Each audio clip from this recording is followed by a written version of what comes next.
एक आदमी था जिसके शरीर में आत्मा नहीं थी, लेकिन उसकी शक्ति बेहद खतरनाक थी। एक समय ऐसा आया जब वही आत्मा रहित इंसान पूरे मानव जाति का रक्षक बन गया। आज हम एक ऐसी ही कहानी सुनने जा रहे हैं, तो बिना देर किए चलिए फिल्म की पूरी कहानी सुनते हैं। कहानी की शुरुआत होती है लगभग 250 साल पहले, यानी 1750 के आसपास। उस समय एक वैज्ञानिक था जिसका नाम विक्टर फ्रैंकनस्टाइन था। उसने अपनी रिसर्च के जरिए इंसान जैसे दिखने वाला एक अजीब जीव बना दिया था, जो अलग-अलग मानव शरीर के अंगों को जोड़कर तैयार किया गया था। इस जीव में कोई आत्मा नहीं थी, लेकिन जो भी एक इंसान कर सकता है, वही ये जानवर भी कर सकता था। एक दिन वैज्ञानिक को महसूस हुआ कि उसके प्रयोग में कुछ गड़बड़ हो गई है, इसलिए वह उस जानवर को मारने की कोशिश करता है। लेकिन उस प्रयोग ने सबसे पहले उसकी पत्नी को मार डाला, फिर वह वैज्ञानिक को भी मारने वाला था। लेकिन क्योंकि उस जीव को उसी वैज्ञानिक ने बनाया था, क्या फ्रैंकनस्टाइन अपने ही निर्माता को मार सकता था? वह बर्फ से ढके एक स्थान पर भाग गया। जब फ्रैंकनस्टाइन उसे मारने वहां पहुंचा, तो वहां की ठंड इतनी ज्यादा थी कि वह खुद जमकर मर गया। लेकिन वह जीव नहीं मरा। अब जब उस राक्षस ने अपना बदला पूरा कर लिया, तो वह फ्रैंकनस्टाइन के परिवार के पास एक कब्र खोदकर वैज्ञानिक को दफनाने जा रहा था। तभी वहां कुछ भयानक दिखने वाले राक्षस प्रकट हो गए। वे उस जानवर को पकड़कर अपने मालिक के सामने ले जाना चाहते थे, लेकिन तभी वह जानवर गुस्से में आ गया और उसने उन पर हमला कर दिया। वे चारों की संख्या में थे, लेकिन वह जीव भी कुछ कम नहीं था। वह उन्हें एक-एक करके पीटने लगा। तभी दूर एक पत्थर की मूर्ति दिखाई देती है, जिसमें अचानक जीवन आ जाता है। वह आत्मा उड़कर वहां आती है और उन शैतानों को खत्म करने लगती है। और जैसे ही वे प्राणी मरते हैं, उनकी आत्माएं तुरंत धरती के नीचे नरक चली जाती हैं। दरअसल ये जो फरिश्ते जैसे जीव होते हैं, उन्हें गारगोयल्स कहा जाता है। गारगोयल्स ईश्वर के लिए काम करते हैं, और ये जो राक्षस होते हैं, वे शैतान यानी सैटन के लिए काम करते हैं। हालांकि इन दो प्रजातियों के अलावा धरती पर एक तीसरी प्रजाति भी थी, इंसान। लेकिन इंसानों ने खुद एक नई संरचना बना दी थी, यानी यह जो राक्षस था, वह था चौथी पीढ़ी, या यूं कहें चौथी रचना। इस रचना को कई लोग पाना चाहते थे, इंसान, ईश्वर और यहाँ तक कि शैतान भी। एक अन्य किताब में इस राक्षस को बनाने की पूरी प्रक्रिया का वर्णन किया गया था। इसीलिए सभी गारगोयल्स उस जीव को अपनी रानी के पास ले गए, जिसका नाम था लैरी। लैरी का काम था लोगों को शैतान से बचाना। हालांकि इस काम में उसकी मदद करती थी उसकी गारगोयल्स की टोली, जो हमेशा लैरी के साथ रहती थी। इस दुनिया में दो अमर प्रजातियां हैं, पहली गारगोयल्स और दूसरी राक्षस। इनके पास अमरता की शक्ति होती है। इसका मतलब यह है कि ये न तो किसी बीमारी से मरते हैं और न ही किसी चोट से। इन्हें मारने के लिए विशेष हथियारों की जरूरत होती है, और उन हथियारों पर ईश्वर का चिन्ह होना अनिवार्य होता है। सामान्य क्रॉस चिन्ह में दो पट्टियां होती हैं, जबकि इस विशेष चिन्ह में चार पट्टियां होती हैं। यहाँ लैरी के दाहिने हाथ का गारगोयल है कीटन। वह कहता है कि हमें इस हिंसक जीव को मार देना चाहिए, क्योंकि किसी को इसकी जरूरत नहीं है, न राक्षसों को, न गारगोयल्स को, और न ही इंसानों को। तो फिर इसे जिंदा रखने का क्या मतलब है? लेकिन रानी लैरी को उस जीव की आंखों में ऐसी इंसानियत दिखती है कि शायद वही एक दिन सभी इंसानों को बचा ले। इसलिए उसे नष्ट नहीं किया जाना चाहिए, बल्कि उसे और हथियार दिए जाने चाहिए, ताकि वह अपनी रक्षा कर सके। इसके बाद उस जीव को एक नाम दिया गया, एडम। फिर एडम को एक बख्तरबंद वाहन में ले जाया गया। उससे पूछा गया कि वह कौन सा हथियार लेना चाहता है। तब उसने दो बड़े और मजबूत हथियार चुने, जिनसे अच्छे और भारी युद्ध लड़े जा सकते थे। इसके बाद वह एक अलग रास्ते पर निकल पड़ा। असल में राक्षस यह जानना चाहते थे कि किसी इंसान के शरीर से आत्मा कैसे निकाली जाए और एक राक्षस कैसे बनाया जाए, यानी एडम की तरह एक और प्रति। इसलिए वे हमेशा एडम को ढूंढते रहते हैं।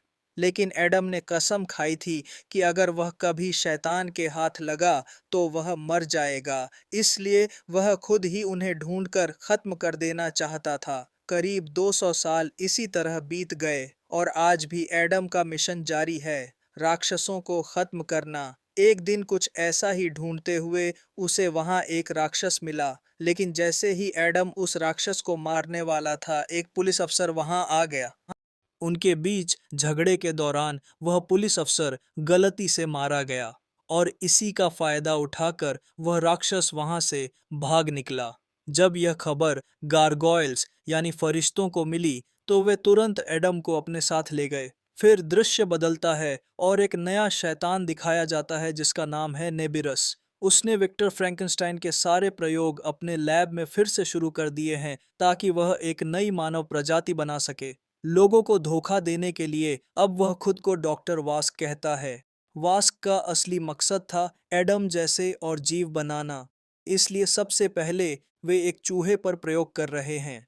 जब उस चूहे के शरीर में धीरे धीरे 50%, फिर 100% और आखिर में 200% बिजली दी जाती है तो वह मरा हुआ चूहा दोबारा जिंदा हो जाता है, लेकिन वह ज्यादा देर तक जीवित नहीं रह पाता।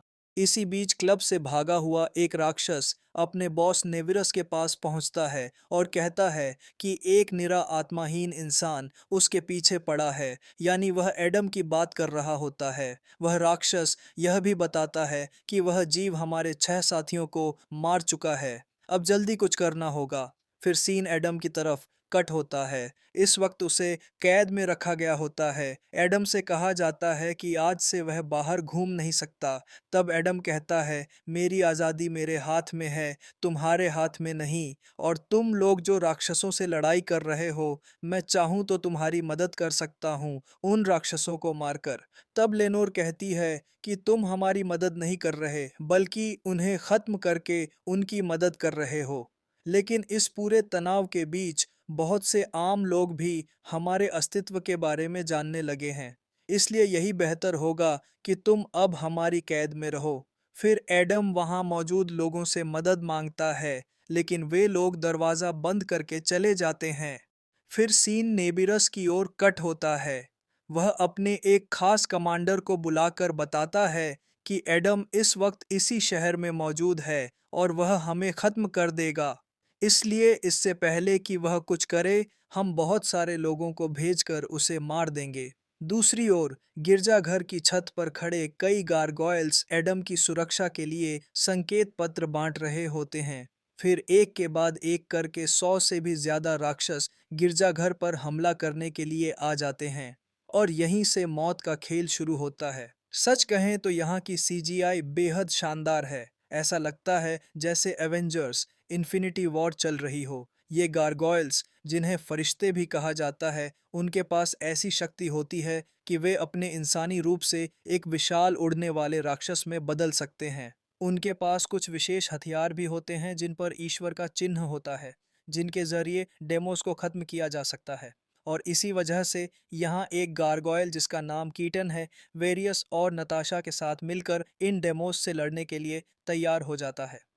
उधर जो राक्षस कमांडर एडम को खत्म करने के लिए भेजा गया था वह भी वहां पहुंच चुका था, लेकिन तब तक एडम की पकड़ खुल चुकी थी। अब हमें एक युद्ध का दृश्य देखने को मिलता है जहां एक तरफ राक्षस मारे जाते हैं और लाल रोशनी के जरिए धरती के नीचे चले जाते हैं, वहीं दूसरी तरफ गारगोयल्स मरते हैं और सफेद रोशनी में ऊपर आकाश की ओर चले जाते हैं। इतने सारे गारगोयल्स की मौत देखकर कीटन बहुत गुस्से में आ जाता है और पूरी ताकत से हमला करता है। दूसरी ओर नीचे नताशा और एडम होते हैं, जहां नताशा एडम से कहती है कि लेनोर ने तुम्हें बंद करके तुम्हारी जान बचाई थी, क्योंकि उसने देखा था कि एक दिन तुम पूरी मानवता को बचाओगे। लेनोर ने यह भविष्य अपनी आंखों से देखा था और अब तुम्हारी जिम्मेदारी है कि तुम उसे सच्चाई में बदलो।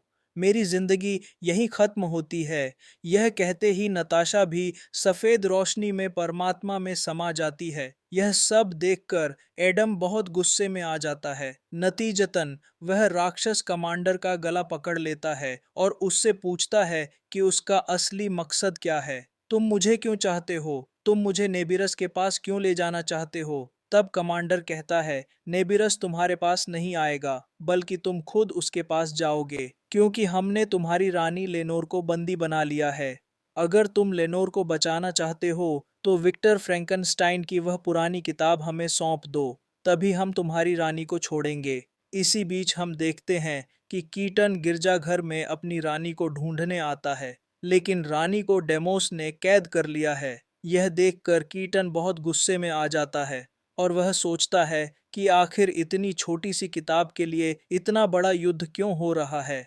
फिर वह नीचे जाता है, उस सुनहरे डिब्बे से वह खास किताब निकालता है और नेबिरस को देने निकल पड़ता है। इसी दौरान एडम भी वहां पहुंचता है ताकि अपनी रानी लेनोर की जान बचा सके। हालांकि उसे उस किताब के बारे में कुछ नहीं पता था, फिर भी वह लेनोर को मरने नहीं देना चाहता था। उधर कीटन किताब लेकर अपनी रानी को आज़ाद कर देता है। दूसरी ओर एडम और कमांडर के बीच लड़ाई शुरू हो जाती है। एडम के अंदर एक अजीब सी ताकत है, लेकिन उसमें आत्मा नहीं है, इसलिए उसे मारना लगभग नामुमकिन था, चाहे उस पर कितनी भी चोट क्यों न की जाए। ऐसा लग रहा था जैसे दोनों के बीच एक जबरदस्त लड़ाई चल रही है। लेकिन उसी लड़ाई के बीच कमांडर किसी तरह से जिंदा अपने मुख्य ठिकाने तक पहुंच जाता है। हालांकि एडम पीछे खड़ा होकर यह पूरा मंजर देख रहा होता है, लेकिन उसे नेबिरस तक पहुंचना ही था ताकि वह जान सके कि उसका असली मकसद क्या है। इसी समय नेबिरस अपने एक वैज्ञानिक से बात कर रहा था। वह कह रहा था कि आखिरकार वह किताब हमारे पास आ ही गई। इस किताब के जरिए हम एक अत्यधिक वोल्टेज तैयार कर सकते हैं, ठीक उतनी बिजली जितनी किसी इंसान को दोबारा जीवित करने के लिए चाहिए होती है। असल में वह फ्रैंकनस्टाइन जैसे राक्षसों की बात कर रहा था, जो बिना आत्मा के पैदा होते हैं, और जब कोई जीवन खत्म होता है तो उसकी आत्मा नीचे धरती के भीतर चली जाती है। तो अगर किसी मरे हुए इंसान के शरीर पर एक बड़ा विद्युत प्रयोग किया जाए तो वह इंसान फिर से जीवित हो सकता है बिना आत्मा के, और जो तमाम आत्माएं अब तक धरती के नीचे फंसी हुई हैं वे सब इंसानी रूप में वापस आ सकेंगी, और इस तरह नेबिरस सभी लोगों को अपना गुलाम बना लेगा। इसी बीच एडम का सिर घूमने लगता है जब वह उस विशाल संयंत्र को देखता है, क्योंकि वहां पर 1000 से भी ज्यादा शव रखे हुए थे जिनमें नेबिरस उन बंधी हुई आत्माओं को डालने की तैयारी कर रहा था। अब डॉडवास्क ने विक्टर फ्रैंकनस्टाइन की वह किताब एक प्रमुख वैज्ञानिक टेरा को सौंप दी है। टेरा वही वैज्ञानिक है जिसने हाल ही में चूहों पर सफल प्रयोग किए थे, और अब उसे उस किताब से और भी महत्वपूर्ण जानकारी मिलती है जिसे पूरे इंसानी शरीर पर लागू करके उसे वापस जिंदा किया जा सकता है। हालांकि टेरा को लगता है कि वह यह सब मानवता की भलाई के लिए कर रही है, लोगों को नया जीवन देने के लिए, लेकिन जैसे ही वह किसी मृत शरीर पर प्रयोग करने वाली होती है उसी समय एडम वहां आ जाता है और उसके हाथ से वह किताब छीन लेता है। तभी नेबिरस वहां अपने सभी गुर्गों के साथ पहुंच जाता है, लेकिन वह टेरा के सामने अपने असली राक्षसी रूप को दिखाना नहीं चाहता था, क्योंकि अगर टेरा को सच्चाई पता चल जाती तो वह कभी कोई प्रयोग नहीं करती। फिर नेबिरस एडम से बात करता है और किताब वापस मांगता है, लेकिन किताब देने से पहले ही एडम वहां से कूद जाता है और ट्रेन के जरिए भाग निकलता है। फिर वह अकेले ट्रेन में बैठकर विक्टर फ्रैंकनस्टाइन की पूरी किताब पढ़ने लगता है, जिसमें उसे यह जानकारी मिलती है कि कैसे 8 अलग-अलग इंसानी शरीरों को काटकर जोड़ा गया और फिर भारी मात्रा में बिजली का प्रयोग करके एक नया शरीर तैयार किया गया, और इस प्रयोग में वह शरीर चमत्कारिक रूप से जीवित हो गया, लेकिन उस शरीर में कोई आत्मा या चेतना नहीं थी। हालांकि उस किताब में लोगों को जिंदा करने का फॉर्मूला था, लेकिन यह नहीं बताया गया था कि उन बिन आत्मा वाले लोगों को मारा कैसे जाए। इसलिए एडम को टेरा की जरूरत थी और वह उसे पकड़ने निकल पड़ा। अंत में उसने टेरा का अपहरण किया और उसे अपने घर ले आया। फिर उसने कहा, मैंने उस इमारत के नीचे पूरा नरक देखा है जहां हजारों लोगों की लाशों को काटकर लटकाया गया है। अगर तुम्हारा प्रयोग सफल हो गया तो धरती के नीचे के नरक से बहुत सारी दुष्ट आत्माएं बाहर आ जाएंगी और उन्हें नए शरीर मिलेंगे जो इंसानियत के लिए बहुत बड़ा खतरा बनेंगी। तुम्हें मेरी मदद करनी होगी, हमें उन सब राक्षसों को खत्म करना होगा। लेकिन उसी वक्त नेबिरस का कमांडर वहां पहुंच गया और उनके बीच जबरदस्त लड़ाई शुरू हो गई। पिछले 200 सालों में एडम एक कुशल योद्धा बन चुका था। वैसे ऐसे युद्धों में कोई भी पूरी तरह से खत्म नहीं होता था।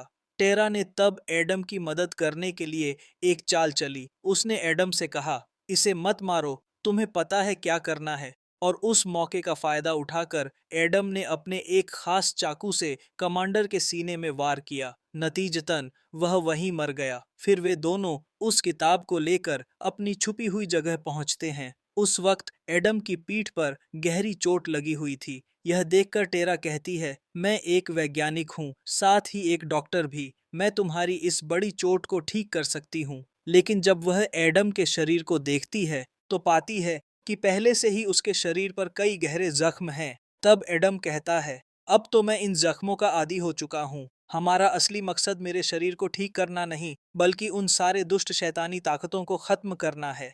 इसी बीच वास्को उस युद्ध के स्थान पर पहुंचता है। वह देखता है कि कैसे एडम ने उसके खास कमांडर को मार डाला। इससे वास्को बहुत गुस्से में आ जाता है। अब वह किसी भी हालत में एडम को खत्म कर देना चाहता है। इसीलिए वह एक और डॉक्टर को बुलवाता है और टेरा से कहता है कि उसे अगले प्रयोग में तुम्हारी मदद चाहिए। टेरा उसे कहती है, तुम उस लैब से जितनी जल्दी हो सके निकल जाओ। वहाँ जो भी प्रयोग हो रहे हैं वो इंसानियत की भलाई के लिए नहीं, बल्कि एक शैतानी राष्ट्र को फिर से जिंदा करने के लिए हैं। मेरा भरोसा करो और वहाँ से निकल जाओ। अगर अकेले नहीं निकल सकते तो मैं खुद आकर तुम्हारी मदद करूंगी। इसके बाद टेरा उस डॉक्टर को बचाने निकल पड़ती है। उधर एडम लेनर के पास पहुंचता है ताकि सुरक्षा की कोई उम्मीद हो सके, क्योंकि उसे पता था कि केवल गारगोयल्स ही इन राक्षसों से इंसानियत को बचा सकते हैं। लेकिन लेनर एडम से नाराज हो जाता है और कहता है, अगर तुमने ज्यादा अक्ल न दिखाई होती तो वह किताब हमेशा के लिए हमारे पास सुरक्षित रहती। अगर इंसानी जानों को खतरा न होता तो डेमोस और गारगोयल्स के बीच ये युद्ध नहीं होता। इस सब का जिम्मेदार सिर्फ तुम हो। एडम समझ जाता है कि अब उसे लेनर और गारगोयल्स से किसी भी सुरक्षा की उम्मीद नहीं करनी चाहिए। इसीलिए वह अकेले ही उन डेमोस को खत्म करने के लिए निकल पड़ता है। इसी दौरान लेनर अपने मुख्य गारगोयल कीटन को एडम के पीछे लगा देता है ताकि वह एडम को खत्म कर दे और वह किताब जला दे। इसी बीच जब एडम अपने घर पहुंचता है तो वह किताब उसे मिल जाती है। लेकिन तभी वहां कीटन भी पहुंच जाता है। दोनों के बीच एक जबरदस्त लड़ाई शुरू हो जाती है। कीटन के पास एक शक्ति थी, वह अपने इंसानी रूप से उड़ने वाले फरिश्ते जैसे रूप में बदल सकता था। लड़ाई बहुत ज्यादा उग्र थी, लेकिन अंत में भगवान के चिन्ह वाले एक विशेष हथियार से एडम ने कीटन के पेट में वार किया। इस चिन्ह की खासियत यही थी कि यह आत्मा को उसके असली स्थान पर लौटा देता था, और इस तरह कीटन की भी मौत हो जाती है। जब लेनर को यह खबर मिलती है कि एडम ने उसके खास कमांडर को मार डाला, तो वह अपनी पूरी टीम को एडम को खत्म करने भेज देता है। यानी अब एक तरफ डेमोस एडम के पीछे थे और दूसरी तरफ अब गारगोयल्स भी उसके पीछे हो चुके थे। इस बीच लैब में डॉक्टर वास्को अपना असली रूप टेरा को दिखाता है। वह टेरा से कहता है कि उसके सहायक डॉक्टर के शरीर के अंग काटकर उन्हें फिर से सिल दे और उसमें जीवन का संचार करे। टेरा ने किताब पूरी पढ़ रखी थी, इसलिए उसे पता था कि 100-200 वोल्ट से कुछ नहीं होगा। एक पूरे इंसान को जीवन देने के लिए पूरे 15,000 वोल्ट बिजली की जरूरत होगी। जैसे ही टेरा ऊपर बैठकर यह प्रयोग कर रही थी, वैसे ही नीचे बैठा वैज्ञानिक भी उसकी नकल करते हुए हजारों लाशों पर वही प्रयोग शुरू कर देता है। एक तरफ एडम इस शक्तिशाली अमर युद्ध को लड़ने के लिए बाहर निकल चुका था और नीचे हजारों लाशें अपनी आत्मा को प्राप्त करने के लिए तैयार हो रही थीं। इस बीच एडम ने राक्षसों की सीमा में प्रवेश कर लिया था और सभी गारगोयल्स भी उसे मारने के लिए वहां पहुंच चुके थे। उधर राक्षसों ने भी एडम पर हमला शुरू कर दिया। यह देखकर रानी लेनोर को एहसास हुआ कि जो भविष्य उसने देखा था वह अब सच्चाई बन चुका है। शायद यही वह दिन था जिसकी भविष्यवाणी की गई थी। यह समझकर उसने अपने गारगोयल्स को आदेश दिया कि राक्षसों को खत्म कर दो, एडम को बाद में देख लेंगे। अब यहाँ एक जबरदस्त सीजीआई और वीएफएक्स से भरा युद्ध दिखाया जाता है। इस लड़ाई ने एडम को वहां से भागने का मौका दिया। वह वहां से निकलता है और सबसे पहले टेरा को बचाने जाता है, लेकिन टेरा अपने सहायक को जिंदा करने में व्यस्त थी, इसलिए वह एडम की मदद नहीं कर पाई। इसी दौरान वास्को अब अपना असली रूप लेकर एडम को मार डालने के लिए तैयार था, क्योंकि उसका वर्षों पुराना सपना अब सच होने जा रहा था। नरक में फंसी आत्माएं अब उन शरीरों में प्रवेश कर रही थीं जो इतने समय से वहां पड़े थे, यानी हजारों राक्षस धरती पर आने वाले थे। लेकिन तभी नव्युस से लड़ाई से पहले टेरा ने एडम के शरीर पर जो 3 कट लगाए थे, उन्हें देखकर एडम ने अपने शरीर पर एक सीधी रेखा बना दी। अब वह चिन्ह भगवान का चिन्ह बन गया। इसका परिणाम ये हुआ कि उस महान राक्षस की आत्मा धरती में प्रवेश करने लगी। यह इतनी बड़ी आग थी, या कहें इतनी विशाल आत्मा थी, कि वह जमीन के भीतर जाते हुए पूरे नरक की सारी लाशों को साथ ले गई। उसी समय नेबिरियस के वर्षों के प्रयोग नष्ट हो गए और जमीन में दफन हो गए। हालांकि उस इमारत के अंदर एडम और टेरा दोनों मौजूद थे, लेकिन लेनोर ने उन्हें बचाया और ऊपर ले आई, उनका धन्यवाद किया और कहा, अगर आज तुम दोनों नहीं होते तो वह वेस्कास यानी नेबिरियस हजारों राक्षसों को इस दुनिया में ला चुका होता। फिर फिल्म के अंत में हम देखते हैं कि जिसे एडम कहा जाता था, अब वह आई फ्रैंकेनस्टीन बन चुका है और नए राक्षसों और अन्य जीवों से लड़ने के लिए तैयार हो चुका है। और इसी सस्पेंस के साथ यह शानदार कहानी खत्म होती है। चैनल को सपोर्ट करने के लिए लाइक और सब्सक्राइब जरूर कीजिएगा। मिलते हैं अगली वीडियो में।